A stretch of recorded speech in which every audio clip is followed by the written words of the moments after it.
So good afternoon, everyone.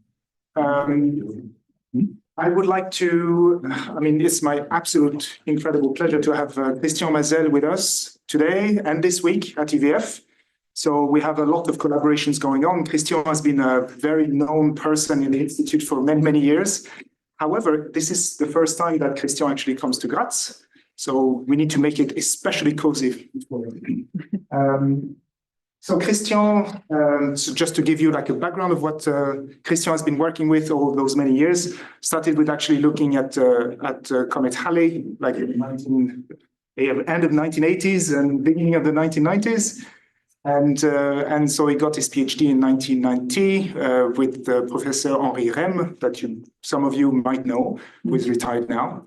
And Christian has been working a lot with both shock physics in general, at different unmagnetized objects, and also at Earth. So he's been working with cluster. We also have like some history with cluster in the Institute, and also quite a lot with a lot of different planetary missions, including MAVEN at Mars that you will see today, and Venus Express as well. So I would like to, and I'll give the floor to Christian, and to also tell you that it's more interactive today, so you can actually ask questions, maybe not too long. If you have a precision that you want for a certain slide or something that Christian says, don't hesitate, and then we'll make it like under the hour in the end. So thank you very much, and let the show begins. Thank you, Cyril. The first thing I should say is that when Cyril asked me to make this seminar, I didn't realize it was impossible to do it really completely as I wanted, because I realized that summarizing 10 years of research with the MAVEN project is really an impossible task.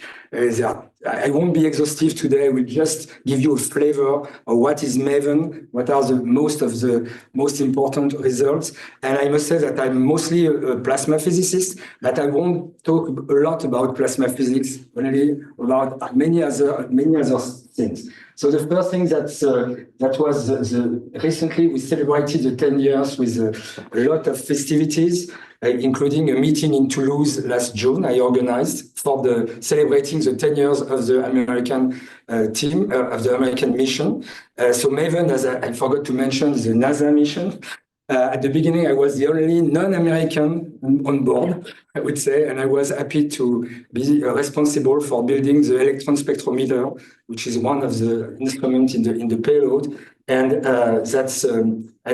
these 10 years were celebrated again in Toulouse, and that was the first meeting outside US. So that was something I enjoyed a lot, but for the organization, that was another story. So Earth and Mars, I think everybody knows that there are differences in the size, in the mass, one tenth, especially the atmosphere. As we know, the Martian atmosphere is very, very thin, with a very small pressure at the surface, mostly carbon dioxide, and 1.5 AU approximately, too cold, too dry to allow any liquid water on the surface. But what the previous mission have shown on the previous pictures, I think, that we know that there is ice at Mars on the polar caps. We have been knowing that for a long time. Many previous missions. Same for this picture here. We know there is not only carbon dioxide, but also water. And the issue is that this water is only frozen. But when geologists look at the surface, they found the evidence of at least first fluid was flowing at the surface of the planet. And of course, when checking the details, they found this kind of structures where you see clearly equivalent of rivers and subdivisions, and especially and in the right location for the liquid to go down with the gravity, of course. And this has been checked, and at different levels. Most recently, we had, as you know, the rovers. This is a picture from the Curiosity rover. I would say that IRAP is also involved on the two American rovers, on Curiosity and Perseverance. So we are on both sides of Mars on the ground and with the orbiter. And it has shown this kind of structure, like which really look like banks of a lake. So that's there are a lot of indication. Another one here showing the equivalent of a cloud of water after the at least melted ice. So there was a different scale. So it starts from about 100 kilometers, even going down to very smaller scale. Sorry, you still see the evidence of this flowing water, but it was a long time ago. So that's what it shows, that Mars was warmer 4 billion years ago. Where did the water go? And this is the issue. The other point, why is it interesting? That's the first question. Yeah, because Mars appears to meet or have met all the environmental requirements for the occurrence of life. That, of course, when you discuss with journalists, what they will want to know, what about life? What about the existence of life on Mars? So there was liquid water, there was all the biogenic elements, chemical elements that you need, and there is the source of energy to drive the metabolism. And this picture, well-known picture, shows this famous AR, I don't remember the number, meteorites found on the Earth from Mars. And when analyzing this, some people, this meteorite, people found this kind of structure at the beginning. Maybe some of you know, people say, oh, this is a fossil of a bacteria or something like that, or worms. It has been shown, no, you can really have some chemical processes which will create this kind of channels. You don't need light. It's not a proof, but it's still interesting. And the question that did Mars ever have life? And how did any life interact with the planet environment? And the main question, how the habitability of Mars change over time? And that's a very crucial question for the present. So where did the water go? Where did the carbon dioxide go? Because I said this is the most important element in the atmosphere today, but there is not so much carbon dioxide in the atmosphere. As I said, it's very thin atmosphere. So as I said, you have this evidence of the water. Some volatiles can go also into the crust. For instance, carbonate deposit has been found in a Martian meteorite. We have a sample of Martian meteorites on Earth. And with Mars Express, with the Aspera, I must mention the Aspera 3 instrument, I was involved on this instrument too. It has been shown that there was volatiles lost to space. This is a statistical picture made by Andrei Fedorov using the electric field, the convection electric field in this direction, so that organize the data to show that you have the location of Mars here, that a lot of ions, that's ions there, and species, including oxygen, where all today they are leaking from Mars. So the question is why the Martian can't breathe on Mars today.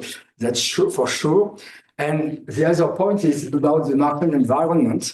It's a question of the magnetic field. So that's a very naive, simplistic view of what is a planetary dynamo at the first step, at least for students, for Earth. And for Mars, you don't have this today. But what you have some remnant magnetic field, what we call crustal magnetic sources, especially in the southern hemisphere. And they appear as patchy structure with there are parts when you go over with the satellite, as we did first with Mars Global Surveyor in 1997. We found some orbits where there was no, at the periapsis, which was about 100 kilometers, we had no magnetic field. We are close to the background of the flux gate magnetometer. So I think I can show people know what I mean with this. And for the next orbit, you get 1,500 nanoteslas at another location, other latitude, other longitude, because the spacecraft was above one of these sources. So it was really a surprise.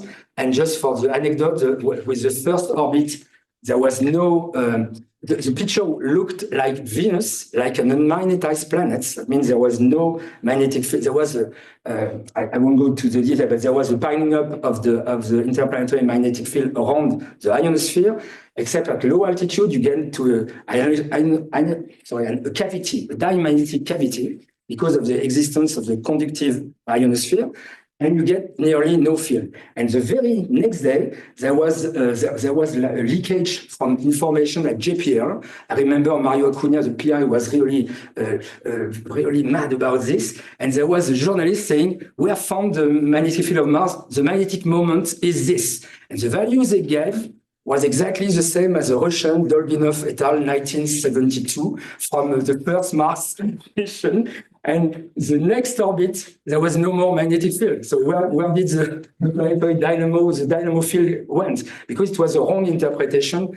I remember, okay, I will stop on this, but you imagine somebody was listening to us. We were in a room like that and told it to a journalist, and he wrote and gives the paper and make the calculation. Of course, you should never do that. The story is that when you have one flyby over an object, in the solar system, you have one flyby with magnetometers, you can't derive all the story. You are not sure there is an intrinsic magnetic field. You are not sure you have in case if you have at the periapsis, you have the minimum of the magnetic field magnitude, you have an unmagnetized body. That's the only thing you can say, but you have to be very careful. So Mars has a remnant past dynamo field. It has been shown with Mars Global Surveyor, I said, and Jack Connerly was a PI of the magnetometer, said if you have a Boy Scout on Mars with a compass, he's lost. You will never find it this way. And this is a superimposition of the topology from another instrument on Mars Global Surveyor, and our instrument was the MAG-ER, so electron reflectometer and magnetic field. And you have the contour of the field, and from this contour, there was a possibility to make models like this model, which was made for 400 kilometers altitude, showing you the big region where the biggest crustal fields, and you see that the lack of crustal field close to the northern pole, and an accumulation with this dichotomy between the two hemispheres of Mars.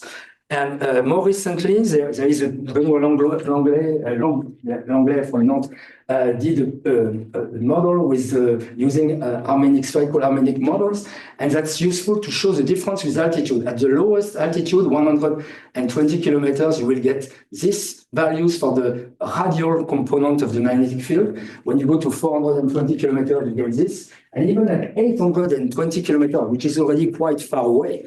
As a reference, this was the periapsis of the Phobos 2 mission in 1989.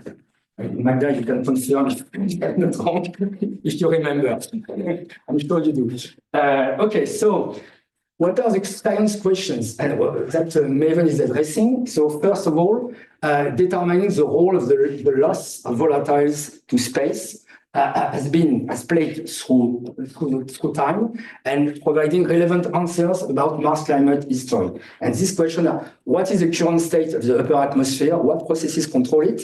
What is the escape rate at the present time? And how does it relate to the controlling processes? And the last and most difficult question, what has been the total loss to space through time? And that's not really completely fully answered. I will show you later. And for that, this horrible busy picture shows all the possibilities. And of course, the starting point is the sun, because Mars, the Mars atmosphere, again, Mars has no more planetary dynamo, so it has an atmosphere, it has an ionosphere, it has an obstacle to the solar wind. But of course, it is also influenced by the spectrum, the UV spectrum, ultraviolet spectrum to ionize the components of the atmosphere, the solar wind, of course, and also the transient events like coronal mass ejections and production of energetic particles which will impact the environment of Mars. This is the first important external drivers. And for the processes, the colors, this was the plot actually I've put by my colleague. I forgot to make the credit to Rob Lillis who did that. In blue, you have the neutral processes, and in red, the ion processes. And the first one is the simple gene escape. I will come back very briefly on that. Photochemical escape, which is a very important one. The possibility of sputtering of neutrals. And for the ions, there are many processes. The first one is the pickup ions, that means ionizing the exospheric neutral atoms and getting ions which are then feel the electromagnetic field and then are driven by and kept by the solar wind. Other processes are the tail ion flow, the the pick-up ions can also precipitate in the atmosphere, impact neutrals, and create other type of interaction. And also in other processes like possibility around the crustal sources, because close at a low scale, close to crustal sources, you reproduce a kind of mini cusp structure similar to magnetized planet locally. Of course, the scales are different, but they are processes similar. The solar wind is able, that's a simple movie just to show, it's an old hybrid simulation from Japan, from a colleague, I forgot, that's credit for the name is not coming back to me, but I know him very well. Kerala. And you have the white arrows are showing the flow, the solar wind flow around the planet. It puts some atmosphere and some ionosphere. And what you see, if I come back, and I do it again, and you see the evidence of material which is escaping from the beginning of the interaction through the tail. And of course, that's not completely, that's only a model, but that gives before the mission, some idea. So MAVEN arrived in a continuity of many missions. So I mentioned Phobos 2 previously, starting from Mariner a long time ago, and after Mars Express also, and other missions. And before the next mission, we expect will be MATIS. This is a spacecraft. I won't go into detailed things. That there are many instruments. Of course, the most important instrument is the solar wind electron analyzer that we built in Toulouse. So, of course, and that we provided to our American colleagues with great pleasure. No, seriously, there are a lot of very important instruments. And what is nice, I would like to lay the stress on that. For the first time, we had an experimental payload which forms a comprehensive set of up-to-date instrumentation and also remote sensing, combination of in situ measurements and remote sensing. And for the first time for Mars, and some people in the room knows, I mentioned Mars Global Surveyor. On Mars Global Surveyor, there was magnetometers from Mario Acuna, from Goddard, very nice. We had an electron spectrometer, no ion instrument, no information on the ion population. That was very bad. No information about it. That was not made for that. That was made only to study the magnetic field. On Mars Express, you have ion instruments, you have instruments for the neutral, for the ENAs, you have electron spectrometer, no magnetometer. For the first time, we have everything on the same spacecraft. And moreover, so we have these instruments are devoted to different things. Sorry, I made a mistake. Oh.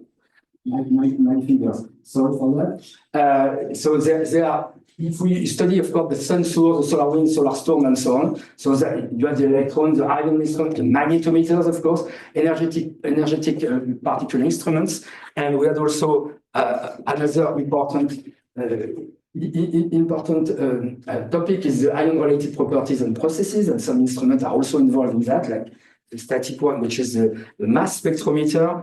And neutrals and ion information with EUVS, which is an imager, ultraviolet imager spectrometer, and then gives us a neutral gas ion and ion mass spectrometer. So it's really very complete. The only thing which is missing is for plasma physicists is wave instrument for high frequencies electric field, because that's a planetary mission. But for that, we can then study all these processes with sketch showing that.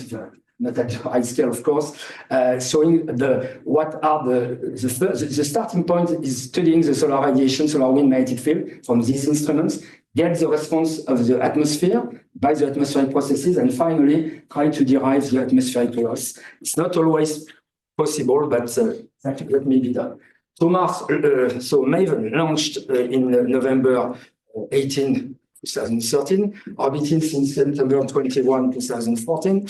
And the point is that this is the view of the orbit to scale with a periapsis which was nominally at 150 kilometers.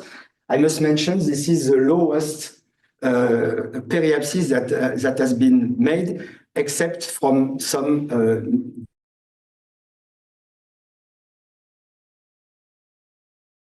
instrumentation. That was the first time with MAVEN that an ion instrument was going lower than what I put here. You have the altitude. This was the limit for Mars Express, about 250 kilometers. There was no ion instrument below that, and all the other instruments, and the possibility with what we call deep dips to lower the periapsis down to about 120, 130 kilometers. With MGS, we went down to 100, but it's dangerous to go deeper depending on the atmospheric density. And the density of the neutral atmosphere can vary a lot. And if it's too dense, you can imagine that happened. Unfortunately, it was not foreseen for a mission that they lost the spacecraft because they went with aerobraking at a too low altitude, and it crashed. So this is the covering of the mission. So I will. The main point that it was supposed to be one Martian year, so 2 terrestrial years of operation at the beginning, and it was supposed to observe drivers from above and below. I think I already mentioned all of this. I will skip that and go to some of the first results. First results is from the neutral, from the UV spectrometer, showing the first, especially this picture, the first time there is a real picture. These are data of the atomic oxygen from the Lyman alpha line, and you see really it looks like a model. These are data. It's not a model. For atomic oxygen, atomic carbon, of course, during the first injection orbit, which was the only one with a very large apoapsis. But then we went to the nominal orbit I mentioned previously, which is only with an apoapsis of 2 Martian radii, so it was not far away. Sorry, the sun was to the left in the previous pictures? The sun was to the right. Right, okay. Sorry, I should have put, I forgot. Initially, I have the narrow. Yeah, the sun is on the right. That's thank you for mentioning that. And another important observation at the beginning was what's completely new, the observation of hydrogen at low altitude. And this is, I won't go to the detail of the data, but you have spectra of for the solar wind protons, if you can see in yellow, with a peak for the solar wind protons here, the helium is there. And we observe another peak at low altitude at the same energy.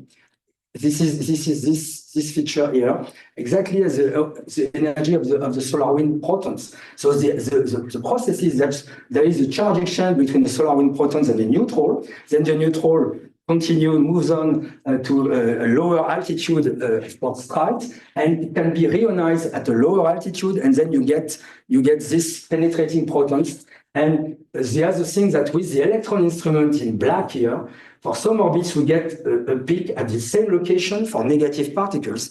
These are negative ions, H minus, and they are produced by electron attachments with a much lower flux, of course. And they have been, I mentioned, these are the first result. 2015, there was new studies recently I was involved in about these things. From the electron spectrometer, never forget that the electron spectrometer can measure negative ions. We did the same for comets at Comet Halley. It was also made more recently with Rosetta and with different studies. Okay, so about the deep dips, very briefly, these are the first results of one of the first deep dips, which was the first in situ observation of the Martian ionosphere, with the magnetic field is on the first panel, of course, and you see one kind of crystal source where you have a magnitude here of 300 nanoteslas, and we observe also low energy electrons at the lowest altitude here, close to 130, and also some penetrating protons, which are very clear in this case, and molecular ions, atomic and molecular ions. So I don't see, you can read O+, NO+, O2+, which is very important ion, and CO2+. Another thing during the deep campaign was the discovery of a layer of metallic ions, like the Earth, from probably meteoric origin. And it was important that at the beginning of the mission, the MAVEN mission, there was a comet Siding Spring coming very close to Mars. We saw the influence of the existence of the comet. These data have been made a long time after the comet, so there is no influence of the comet at all. And that was measured by the static instrument, giving you the mass versus energy, especially you have the O plus, O2 plus, up to ions. And the induced instrument, the neutral gas mass spectrometer, confirmed that there was also magnesium, very heavy metallic ions at the same time. That was the first detection of a long-lived metallic ion layer, and not only sporadic, that it happens sometimes. Another thing, are the auroras. The auroras are very, of course, everybody knows the auroras at Earth in the northern lights. If you go to Scandinavia, you can see them. We know what are the processes, which is basically the precipitation of energetic particles impacting the atmospheric neutral constituents, which are excited and re-emit photons after certain during certain different processes and giving rise to visible light. And in the case of Mars, with MAVEN, again, the UV spectrometer can make some measurements close to the line of the planet, like this. This is shown as this sketch, not only for the night side, but also close to the terminator, but also on the day side. And the first observation, which were made here, has shown a lot of lines even on the day side and also on the night side, and with the existence of a specific line. I'm not a specialist, spectroscopists are much more specialist of that, but there is a very clear line related to UV doublet of CO2 plus. And this line corresponds to, this is the brightness in Rayleigh that you observe during the event, with a strong enhancement. At the same time, the 100 keV electrons measured by the instrument shows clearly a correlation with a huge increase. This is the energetic electron spectrogram between 20 keV and 200 keV. And these are the low energy electrons. My electron spectrometer goes to basically some EV to about 4 keV. And we saw also a strong increase. But what is important, that the light which were observed, that was called the Christmas lights aurora in December 2014, they were all observed in the northern hemisphere. Remember, I've shown you the map showing that all the crystal sources are in the south. So these auroras are not at all related to the crystal sources. Contrary to what has been observed by Mars Express, by a paper by Jean-Louis Berthaud and Carl. We don't remember the exact year, but somewhere. Sorry? 2005. 2005, before us. And that was really above the crystal sources, above this mini cusp. So here, this air blow, which is observed in the northern hemisphere. And there is no connection at all with the magnetic sources. That was... Yeah, please. They discussed the delay between the aurora brightness and the event, the particle. They don't. It's a couple of days, right? Because the x-axis is like. Yeah, there are days. How long is this lifetime of this line? You mean here? It's relatively short in time. I mean, on Sphere, on Sept, it's nearly, I don't know.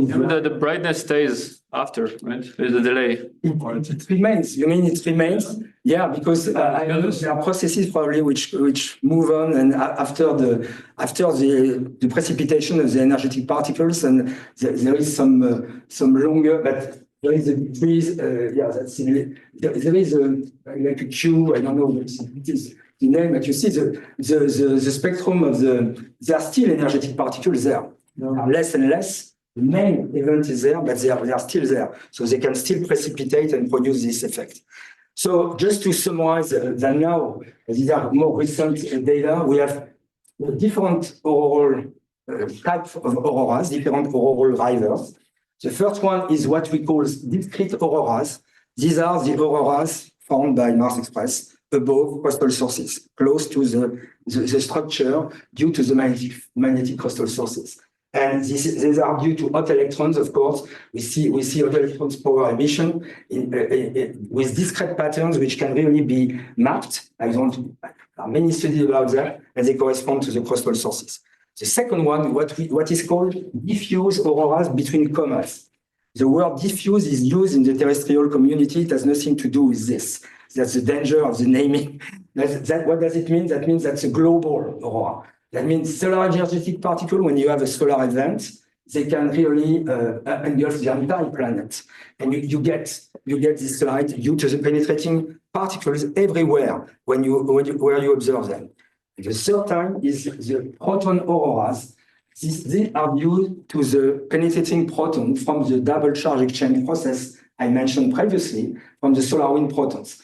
And they cause the emission only on the day side. And in fact, there is a fourth type I will not mention, which is called sinus auroras, discovered with EMM. And I won't go to these details, but there are a lot of phenomenology with the auroras. So for this one, it's very interesting. We are very interesting. And with Cyril, for instance, we are very interesting because when you have a proton aurora, that means you have a huge density of the exospheric protons. And we are interested in the density of the exospheric protons for other reasons, because they can produce some waves and so on. I will mention later. Okay, so How can you make an aurora when there's no lines, because protons don't have lines, or do they collide with? Yeah, of course. The protons. Sorry, what did I do? As I said, the protons become neutral by charge exchange. Then they are created again, and these protons have 1 keV energy, so they can impact neutrals, and they can then produce, as usual, the lights. Of course, the protons are not producing the light. The light is produced by but this is the input to create the aurora. Same as the SCP particles, which for the diffuse auroras. Okay, this is the recent case with a very nice event in May 20 last year. And you see the evolution between the different tangent altitude and solar zenith angle. You see the time evolution of the Lyman alpha line of the power from this proton aurora. So the PI Nick Schneider of IUVS is really looking to, because that's a new result that has never been observed before MAVEN. That's one of the fundamental new results. And same for the diffuse auroras. As I said, only the first one was known before MAVEN. And I would say for the penetrating protons, for Mars Express, there were a few studies, I remember because I was referring to the paper, showing some, by Catherine Dival, French student, we found for some very specific case, a small energy flux corresponding to penetrating protons. They were probably, but they were not observed for a long time, and very sporadically. With MAVEN, you can observe them nearly continuously during subsequent orbits. Okay, about the atmospheric escape, so I mentioned the gene escape, which is the classical principle above the escape velocity that you have with the tail of the distribution of the neutral hydrogen. You can get this escape, and it has been measured with, as I said previously, with the insertion as this image show. And Mike Staffin, for instance, I work a lot about modeling this. But there was an important discovery that was not a surprise that there was an exosphere, that there was a hydrogen exosphere. What was a surprise is the dynamics of this hydrogen exosphere. Because we found that there is a large variation. You see the column density. This is in solar longitude, what we call the Mars season, from the periapsis corresponding to the southern summer solstice, so northern winter solstice, with 270 degrees, opposite to the other conditions for the summer in the northern hemisphere, 90 degrees. This is not exactly the aphelion. This is close to the perihelion, but not exactly the perihelion. And this is what we get for the close to this situation. And what we get close to this case, that means we have a 1 order of magnitude variation. And this 1 order of magnitude was not expected at all. So you have an extended corona, and you have much more hydrogen in the corona. It comes from what? It comes from photodissociation of H2O, of water. And there is in the lower atmosphere, and the diffusion to the corona when it can escape. So there is this large seasonal variation, was really a major result from MAVEN, and it corresponds exactly to what is called the dusty season. So people studying the atmosphere of Mars and the origin of the hydrogen neutral, and to build the exosphere, mention now the existence of the dust, because when dust goes to upper altitudes, it can help to keep some water and bring the water to larger altitudes where they can be photo-dissociated and produce, in particular, not only oxygen, of course, but also these products. So this is very important for the loss rate is varying. So the first thing that MAVEN has shown, just a joke, like to say, for Mars Express, I remember I was in a room with Stas Barabash, Jean-André Sauveau, and Andrei Fedorov, and they were discussing what are the numbers of the escape from Mars Express. The number for the escape of oxygen is this, plus or minus a small error. That's completely wrong, because we have shown with MAVEN the escape rate low. The escape rate today is varying a lot. There is a huge dynamics depending on all the drivers. So we can have a range of escape. We can summarize and say what is the maximum escape that we observe today. We can use the model to go back in space, but you cannot give a golden number. It's not possible. Okay, so from this hydrogen, I come now back to plasma physics. What can we do with this neutral hydrogen? You can produce waves, and you can produce electromagnetic waves like these ones, that you can see on the magnetic field. Very nearly monochromatic waves. And what are called, and you can see that they are observed also in the magnitude of B, which means they are a little bit compressive. So Martin is leaving because he doesn't like. No, Martin is only interested by the robots. So these waves are called usually proton-synchrotron waves. I must let, I don't want to have this in detail, but this is the wrong name. This is the wrong name because people have in mind what is a proton-synchrotron mode wave or an ion-synchrotron mode wave in plasma physics. And that doesn't mean this is the same. In fact, this name is more general. Inside these waves, you have some of them which are really ion-synchrotron mode waves. Many others are not. And they are, especially these ones, because the mode is mostly right-hand mode. I will not get to the details, but the issue is that you observe a polarization, a nice circular polarization, which is left-handed in the spacecraft frame, but the wave mode has to be considered in the plasma rest frame. That's fundamental to solve the dispersion relation only in the plasma rest frame. And in the plasma rest frame, this mode is right-handed. That's the reason why you see this compression and many other stuff. So the most important thing that when you get a spectrum, and Magda did the same with the Venus Express data, you get a peak at the cyclotron frequency in the spacecraft or the planetary frame, which are equivalent, but not in the plasma rest frame. And what we studied in the past also with Cesar Bertucci and Norberto Romanelli when he visited me in Toulouse, and more recently with a student of Norberto Romanelli. Norberto Romanelli was a student of Cesar Bertucci, who was my student, so that's a long story. And we were really the only guys who were interested by this topic, showing the occurrence rate, the variation of the occurrence rate. Okay, thank you. During a year, you have a time between October 2014 to February 2020. So that means we have about 3 Martian years. But to see empirically, when you want to see a periodic process, there is like a common rule to say, if you don't see at least 3 cycles, you can't say it's something which could be periodic. If you have only 2, 1, it's difficult to say it's really periodic. But here with data, even now we have more. And you have here the occurrence rate, you see that it varies a lot for different times. And when considering, again, the solar longitude, which gives you the season, and this is for these 3 years with different colors, the best season is here for the largest hydrogen exospheric density. The low hydrogen season is here. So we reproduce exactly the seasonality of the exospheric hydrogen. So that's really a relation between plasma physics and neutral physics. And that's also another way that with the magnetometer, at least you can say that something is occurring in the neutrals. It's better to measure the neutrals, but you can say something.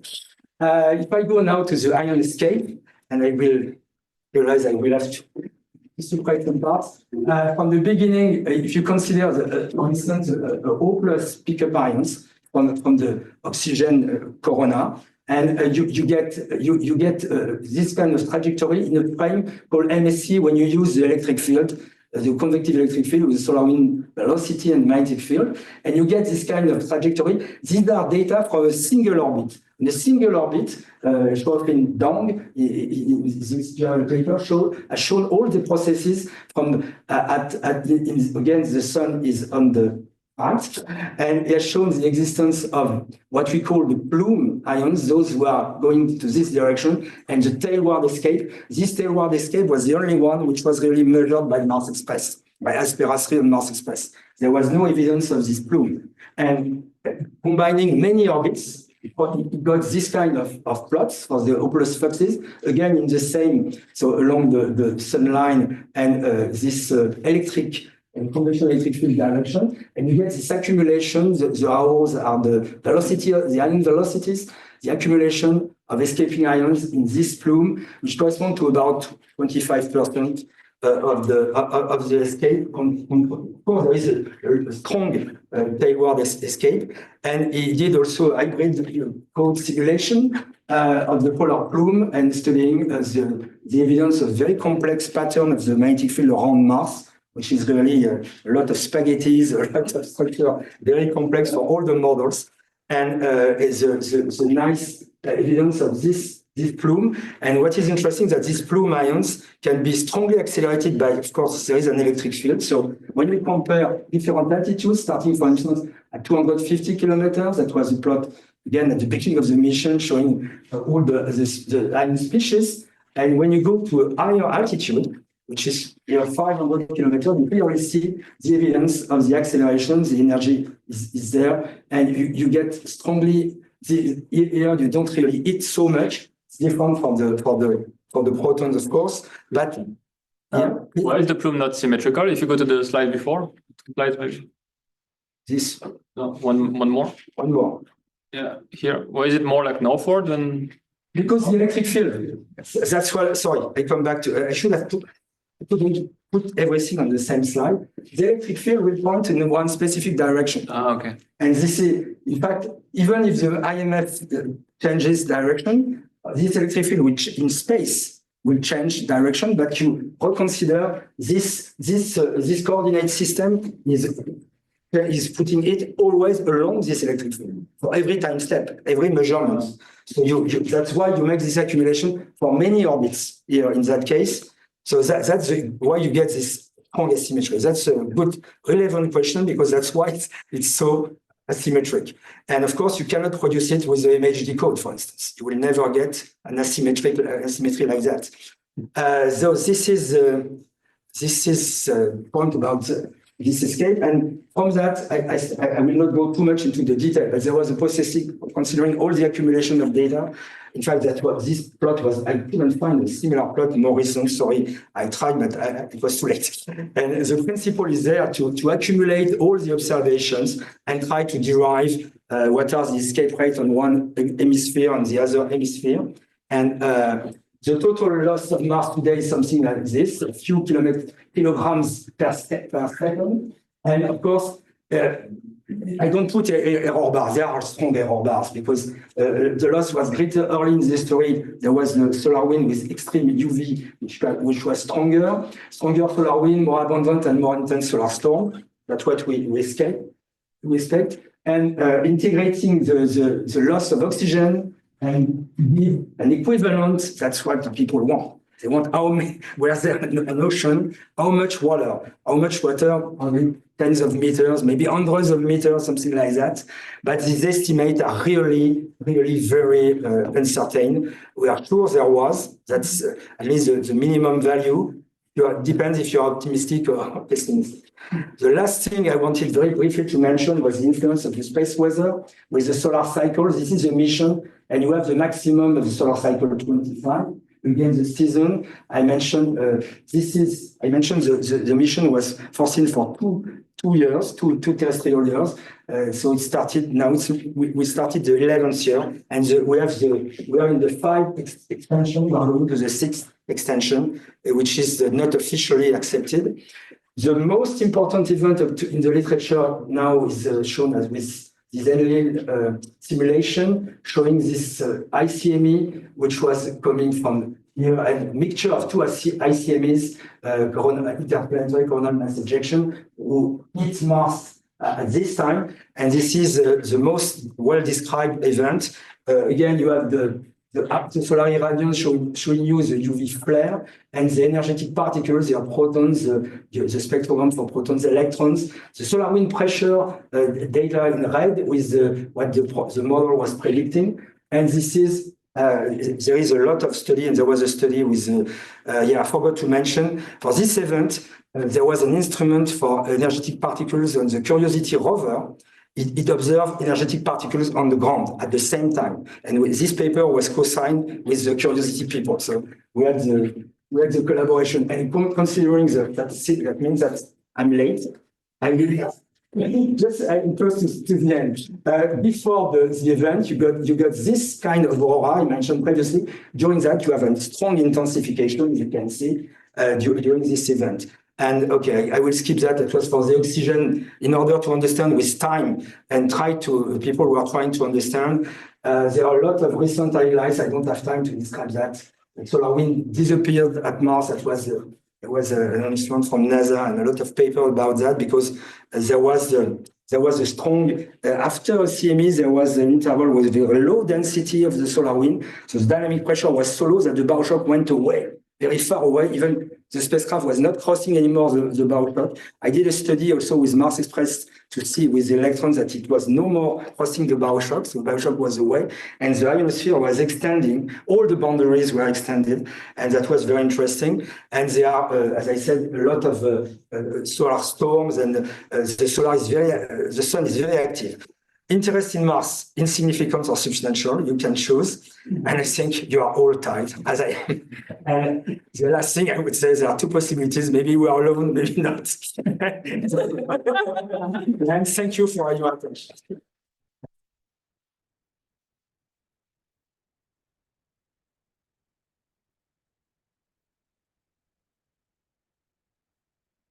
Anyone has questions? Thank you, Christian, for this wonderful talk. A short question regarding this asymmetry between the northern and southern hemisphere in the remnant magnetic field. Where does this come from? That's a very nice question. Very simple question. No, not really. That comes from the history of Mars, of course. And what I can tell you is that people studying the terrains at Mars have shown that the composition, the nature of the terrains in the northern hemisphere and the southern hemisphere are very different. There are some strong differences, even in terms of altitudes. I think I mentioned the MOLA, I forgot to mention that the laser altimeter on Mars Global Surveyor, able to measure the altitude. Of course, there is a reference altitude. You know that there is Olympus Mons volcano who is going to 27 kilometers up. There is no water, so there is no level of the sea, but there is an equivalent also from the geoid, from the model of the planet. And as far as I know, the interpretation that probably Mars had a strong impact, the very early Mars, at the beginning, more than 4 billion years ago, had a strong impact with another body, another planetesimal, which was not a future planet. There was a lot of collisions at the beginning, and that could explain why there is this strong discrepancy, this strong, what they call dichotomy between the north and the south. So that's one point. About the magnetic field, that's the second part of the story, for the composition, the altitude, and so on. There was a dynamo field. There was a dynamo field before about 4 billion years ago. And the dynamo ceased for, I don't want to go to the details, the reason for that, maybe because Mars is too small. There are the thermic conditions for the constituent of the core. There are specialists of the magnetism which can tell you about that. And I think there is a question of rheology, of composition with sulfur and things like that for planetary dynamos. And probably there is a story that Mars had, for sure, Mars had a magnetic field, for sure, because the remnant, as is the word, they are there because there was a magnetic field. But what happens in the northern hemisphere, I should go back maybe sit at the beginning with the sorry for that. There was strong impacts in some basins like Elias and Argyre. There are strong impacts, are sure. All the material was melted, and when it cooled down, it came back to solid state. There was no more field, so they didn't keep in the southern hemisphere. Same, the particles were melted, but when they become the crust, there was still a magnetic field. So they kept, because of the existence of some material like hematite or other magnetic materials, they kept the spin orientation, they kept the orientation of the field. That was not the case for the northern hemisphere, because later on in the history of Mars, it's too far. I have too many. Sorry for that. Here it is. Yeah, you see, even for the topography, you see the strong difference between this blue area and the basins, also Argyre, I don't know what. And Hellas, inside the region where you get the crustal sources, I explain why you get strong crustal magnetic field here, no more there, because it was melted again by a later impact. And then when it cooled down, there was no more magnetic field. So it was not possible to keep it. So the whole northern hemisphere was molten at some point. I'm not, by many, I don't know exactly for many different impacts, but it should be, or that could be related to the difference in composition. Because when you go into the more details, there are small magnetic fields in the northern hemisphere. This plot seems to say no, or the models like this one says only, the level is not zero. You have here, for instance, you have a small remnant. So there could be, but of course, that's a model. There could be some places, and that's a discussion. And there is also, I know from people of the dynamo, they say maybe the dynamo started again after 4 million years and stopped again, and something like that. I cannot say more about that. I don't know. But that's a very complex question. That was a long answer because nobody knows. Very simple explanation. But you can exclude actually that this is maybe an effect of the observation. That means the spacecraft orbit around Mars. You can exclude this observation. Yeah, because we have a lot of observations. We have so many. We have more than 25,000 orbits now around Mars with MAVEN, and we've combined with the previous. Like NGS, for NGS, we had a lot of, and we explore quite well all the latitude and longitude, and that was the reason why you can get this kind of model and this more recent one. And the model are improved now. There is a lot of improvement. The more data we get, the more it's possible to improve that and to try to understand it. But again, that's the story, and that's. There have been a lot of stimulations to try to put a planetary magnetic field at Mars, to say with instrumentation, there was still a dynamo with a very low magnetic field. So you can play with that. You can say, okay, we cannot detect that with the magnetometers. But well, it doesn't change the story. If it is less than the equivalent of 1 nanotesla locally, while you have a strong source with thousands of nanotesla locally, you don't care. It's not impossible, but it's difficult to explain. And again, I've read that some specialists say that probably that's because Mars is too small, and its thermal evolution was not the same as the Earth. That's a question. But you can say, okay, Ganymede has a magnetic field, Mercury has a magnetic field. They are a little bit bigger, but not so much. So it's more complex. The answer is more complex than this. Any more questions? Concerning this, is still strange that you have positive and negative field very close to each other. If you have the other picture you had before, where you indicate the field lines, the field strength. No, they are one before. Yeah, plus and minus next to each other. That is very strange. Yeah. How Because, could that survive? yeah. You have this alternance. So you remember the Jacques Connernet at the beginning? Sorry. What is it? Maybe I touch the screen. Sorry. Jacques Connernet made a model saying that there comes some kind of what he called magnetic lineation to explain this lineation and trying to reproduce a process like plate tectonics.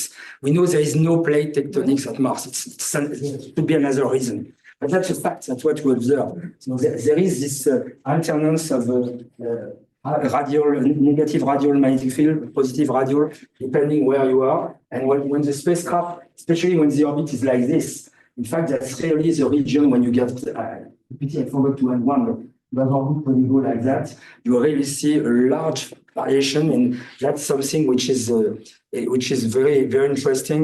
And that's where you can get these discrete auroras also, and study all the process on the electron distribution and so on.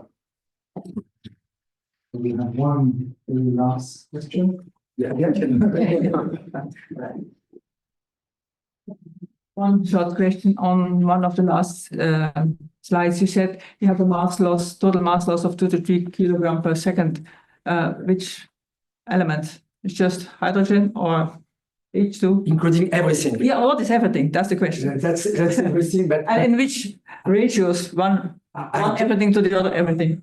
it's not my number. It's the work by Rojakowski and his colleagues and Brain. I should have somewhere the more details of with all the Here. more deep. Yeah, maybe no. I think it was yes before. Sorry. Here, yeah. So what is it? I should have a slide somewhere on my computer with the details, putting different processes and with different numbers, and this is a total number. I didn't. What is most? Hydrogen or? The most, hydrogen. Could be hydrogen, but Oxygen also. 90%. Hydrogen is Oxygen and oxygen is Also this ratio. from the heavy thing. oxygen is very Some carbon. No, but in the mass. Yeah. In the mass loss rate, oxygen is the most important. Of course. Total flux. Maybe it's connected with the 23-meter H2O, so these 3 kilograms. So there's carbon also, but There is also carbon. I have shown yeah. carbon exosphere is closer to the planet. There is also some nitrogen, but nitrogen is more difficult to extract. Yeah, they all matter. So I think oxygen is the main element from this. All the hydrogen comes from essentially H2O, ice from the surface being evaporated and dissociated. So it's still water from the surface getting out essentially. Most of the hydrogen comes from originally from the water, and the water. There is no more liquid water. So today, where does it come from? It comes from in fact, from the ice and sublimation, exactly, to vapor state. Not only from the poles, but not only. Yeah. So ice is also in solid, not exactly in the very surface, but exactly very close to the surface. You have these dust storms, that can actually. I think I suppressed one. I had too many slides at the beginning, but there was one about Mars Polar Lander who made a drill at low depths and found ice below the regolith, below the surface. So there is, but there is a point that H2O is not the only source of hydrogen, because there is also a process with HCO. Or methane, I don't know. Methane and other, but it's a question of a channel of people looking to the photochemistry and photochemical escape. I didn't want to go into that's not my topic. I learned a lot with MAVEN. That was the last thing I would say, that's a very nice mission in the sense that it brought together plasma physicists, planetologists, people, atmospheric people, and we exchange a lot, and we are only one team. We all work together, we all have all the information, and that's really very nice, and for me that's a very good success for a mission. We're supposed to have a duration of only 2 years, and I think we can, and officially we can work until if there is still this political decision until 2030 or 32. when all the instruments are nominal shape, we can have a more extended range. We expect more and more data, and data are available. That's the last word, sorry, Cyril, on planetary data system and PDS. And you are welcome if you're interested by MAVEN data, go analyze the MAVEN data. A lot of people, especially for a big country in the East, are doing that, if you see what I mean. A lot of Chinese people are using the MAVEN data to publish a lot about that. So do not hesitate. And if you have questions about the data, ask. Don't hesitate to ask. And I like your last line saying that it brought together so many people from so many different fields. And I think this is a very good example of a fantastic mission that is still going strong, even though we didn't expect it to be so long in the beginning. So I think that's going to be our last word for today. I thank you for your attendance, and also let's thank the speaker again.